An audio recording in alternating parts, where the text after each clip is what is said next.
In this video, we'll learn about adapting your diet to gluten-free. Once you go gluten-free, you can still enjoy the same dishes you've always loved. As already stated, you aren't giving up anything, you are adding better health to your life. You just need to get creative about preparation techniques. Be aware that just about any dish can be made gluten-free. Baking your favorite treats the gluten-free way. We promised at the beginning of this video course that you could savor your favorite cookies, pies, and cakes on a gluten-free diet. Using gluten-free flours can be challenging, but it's still possible to create tasty goodies for yourself and your family. Here are some tips for changing your gluten sweets into gluten-free. When using gluten-free flour, increase the baking powder and baking soda by 1/4. If a standard recipe calls for a teaspoon of baking soda, use a teaspoon and 1/4. Gluten-free flour can crumble. Therefore, making smaller versions of your usual cookies or baking individual pies instead of one large one will help keep everything stuck together.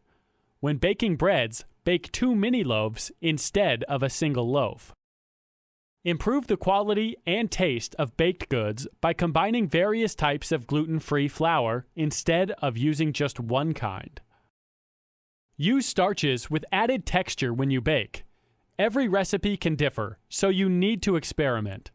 A good guide is to use 3 cups of flour to a 1/2 cup of starch. Starch can be tapioca, potato starch, or cornstarch.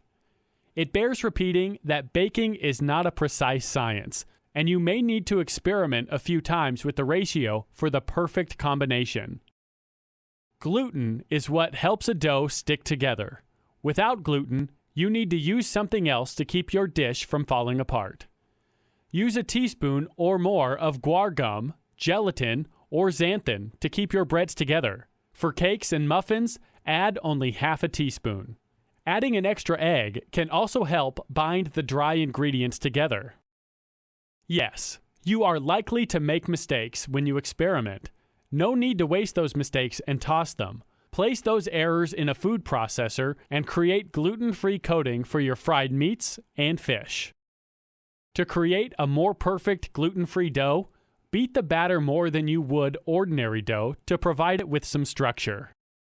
Butter is a permitted addition to your gluten-free baking. However, to add extra sweetness, moisture, and nutrition, substitute a portion of the butter called for with a fruit puree. The best fruits to use are apples, avocados, and bananas. They can add a great deal of flavor to your baked goods. Making good substitutions in your recipes. Get creative when cooking gluten-free and learn how to multi-use your ingredients. Anything that calls for a bun can be wrapped in lettuce or a corn tortilla. You don't have to give up your favorite fried chicken, pork chops, or fish. Just substitute a different coating for the usual breadcrumbs. We have already discussed turning some failed baking attempts into crumbs. You can also turn gluten-free bread into breadcrumbs. Another interesting way to coat is to crumble up pork rinds. Some recipes call for beer. Unless you have a non-malt gluten-free beer handy, use apple cider instead.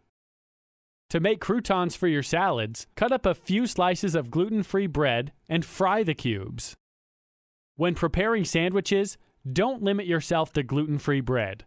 Get creative and use corn tortillas, waffles, or thin pancakes. Also, try a healthful lettuce wrap. Mastering gluten-free cooking takes some creativity and experimentation.